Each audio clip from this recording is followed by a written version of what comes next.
उत्तर प्रदेश में 2027 में विधानसभा चुनाव होने जा रहे हैं और अक्सर शिवी कहा जाता है कि उत्तर प्रदेश एक ऐसा राज्य जहां से जो राजनेता है उनका भविष्य तय होता है और दिल्ली तक उसका रास्ता साफ हो जाता है।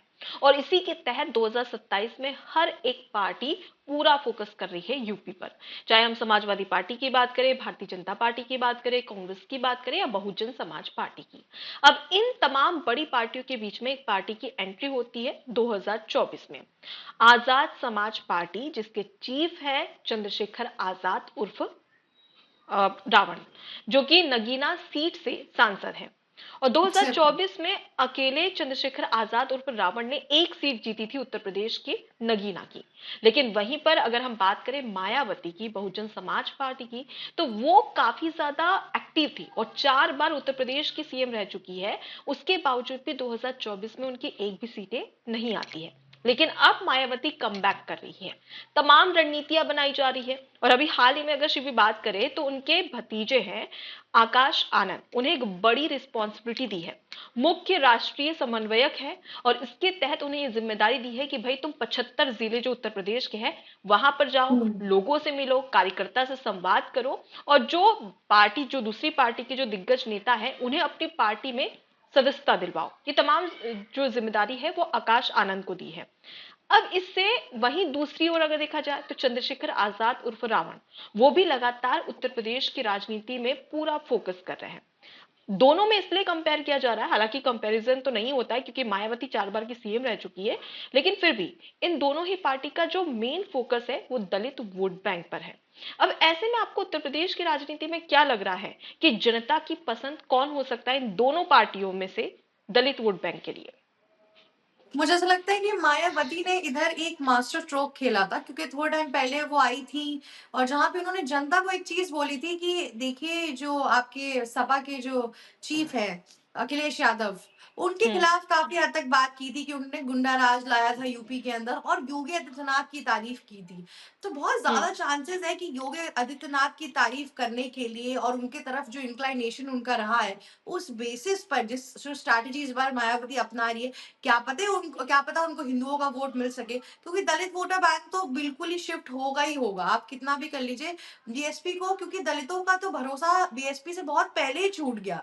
क्योंकि अगर जी। रहता तो फिर इनकी एक सीट थोड़ी ना आती। आपको मैं बता दूं कि 2000 क्या कहते हैं, 22, उसके पहले 17 के आसपास जब इलेक्शन हुए थे, तो उसमें हम्म। बीएसपी की करीबन कितनी 19 के आसपास सीट आई थी।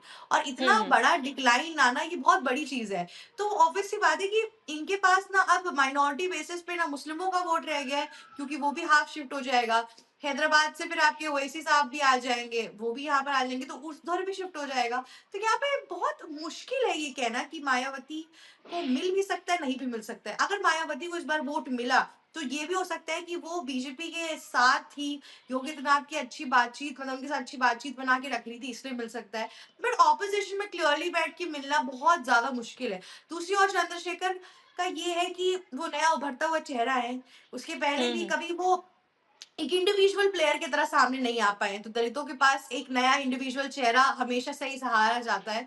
क्योंकि आपको हम्म। याद होगा, जो दिल्ली इलेक्शन में शीला दीक्षित थी, उसके बाद से एकाएक out of nowhere Arvind Kejriwal Anna Hazare के प्रोटेस्ट से बहुत फेमस हो गए। उसके बाद से उनको एक मौका दे दिया गया। तो उसी हम्म। तरीके से क्या पता यहाँ पे इनको भी मौका दे दिया जाए।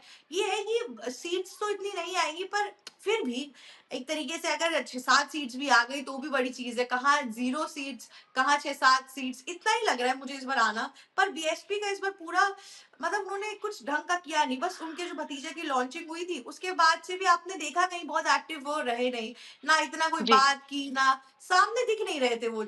इस टाइम पे दो ही सबसे कट्टर दिख रही हैं जिसमें वोट स्लिप यहाँ पे स्प्लिट होगा, आपकी सपा और दूसरी यहाँ पे आपकी बीजेपी। लेकिन आप देखिएगा, जैसे बिहार इलेक्शन में एआईएमआई जो जो ओवैसी की पार्टी है, जब वो आई थी उसने 6 सीट ले ली थी। इस बार इस हम्म। इलेक्शन में भी वो आएगी, क्योंकि उनका कॉन्फिडेंस बूस्ट हो गया है।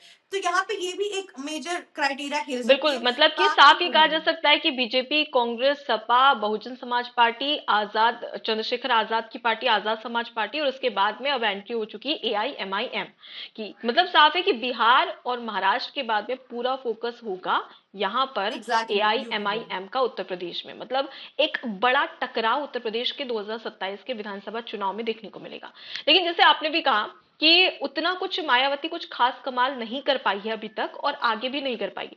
लेकिन मुझे याद है कि बीएसपी के संस्थापक है काशीराम साहब, उनकी पुण्यतिथि पर हाल ही में मायावती एक कार्यक्रम आयोजित करती है। इसमें लाखों लोग आते हैं।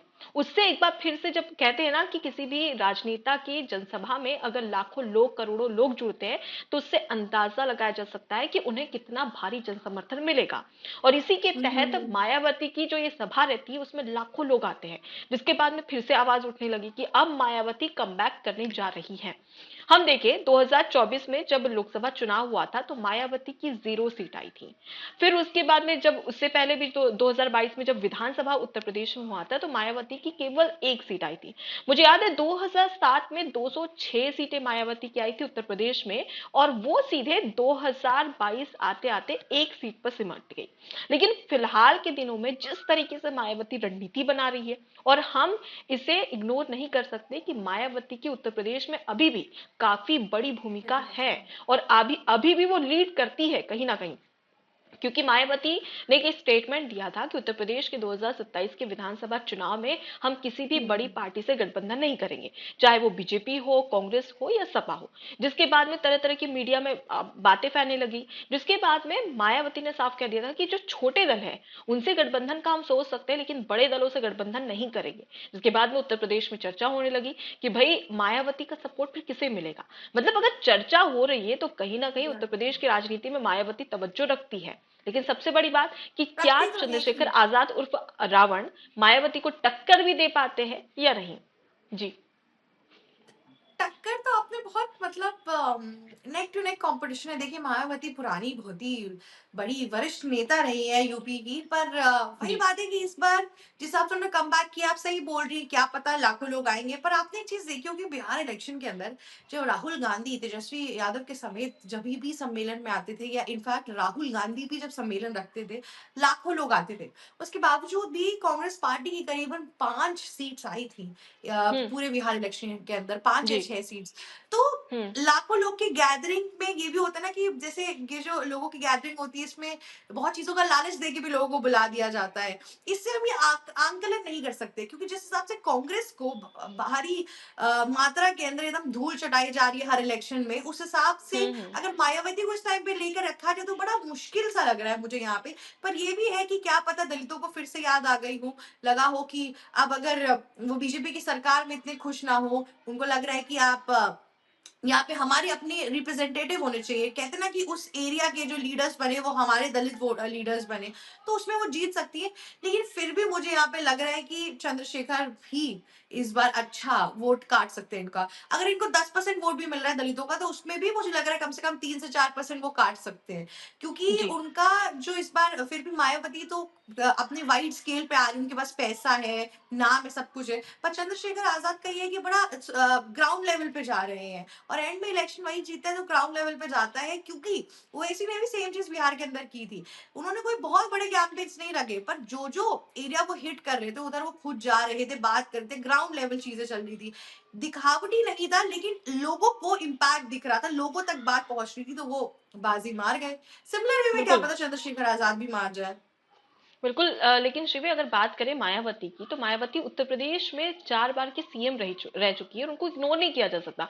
हम देख रहे थे कि 2024 का विधानसभा चुनाव, 2022 का 2024 का लोकसभा और 2022 का विधानसभा चुनाव उत्तर प्रदेश में मायावती खास तौर पर ऐसे एग्रेसिव नजर नहीं आ रही थी, काफी ज्यादा एक्टिव भी नहीं थी वो। लेकिन 2022 के कंपैरिजन में अभी 2027 में काफी ज्यादा एक्टिव हो रही है, और अभी से यानी कि 1 साल हाँ पहले वो से वो तो है। रणनीतियां बनाना शुरू कर चुकी है। अगर हम बात करें चंद्रशेखर आजाद उर्फ रावण की, तो देखिए ये दलित वोट बैंक की राजनीति है। उत्तर प्रदेश में 20% दलित वोट बैंक है। अब इसे हासिल करने के लिए मायावती भी लगी हुई है, सपा भी लगी हुई है, क्योंकि सपा खुद अखिलेश यादव कह रहे हैं पीडीए की सरकार, हाँ। यानी कि पिछड़ा दलित आदिवासी और अल्पसंख्यक की सरकार। अब चंद्रशेखर आजाद उर्फ रावण भी दलित वोट बैंक जो 20% उसे अपनी ओर आकर्षित करने की कोशिश कर रहे हैं। लेकिन सबसे बड़ी बात कि चंद्रशेखर आजाद की तथाकथित तौर पर उनकी एक्स गर्लफ्रेंड है जिसका नाम है डॉक्टर रोहिणी घावरी।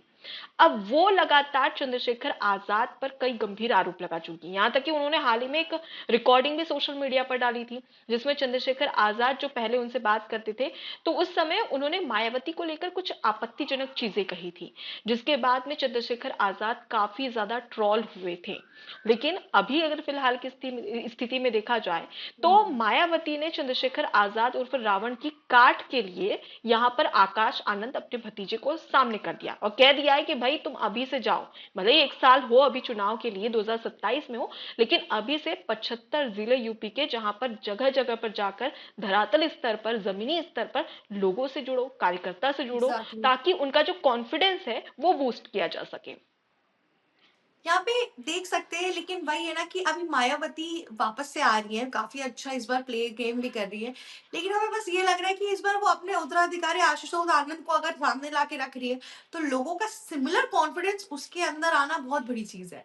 ये एक जी। क्वेश्चनेबल पॉइंट इस टाइम पर आ रहा है सामने, कि मायावती खुद सामने बन के आती एज़ अ फेस तो समझ में भी आता, पर उन्हें अपना उत्तराधिकारी ऑलरेडी नहीं, पर बता यहाँ दिया है। पर जैसे कि चेहरा अगर देखा जाए बीएसपी का, तो वो आकाश आनंद है, लेकिन मुख्य चेहरा मायावती ही है। मायावती ही सब कुछ लीड कर रही है। हाँ, लेकिन वो एक तो रहता है। ना कि अचानक से अगर सब कुछ आकाश आनंद बीएसपी को संभालने लगे, तो कार्यकर्ताओं में अंदरूनी कलह हो सकता है बीएसपी में, और उसी अंदरूनी कलह को खत्म करने के लिए सबसे पहले वो आकाश आनंद को बोल रही कि भाई कार्यकर्ता से अपना जुड़ाव रखो, जनता से अपना जुड़ाव रखो, ताकि जब पूरी जिम्मेदारी आकाश आनंद संभाले, तो उस समय एक अंदरूनी कलह देखने को ना मिले, बल्कि स्वीकार्यता देखने को मिले। और इसी के चलते मायावती अब अपनी रणनीति साफ तौर पर अपनाती हुई नजर आ रही है।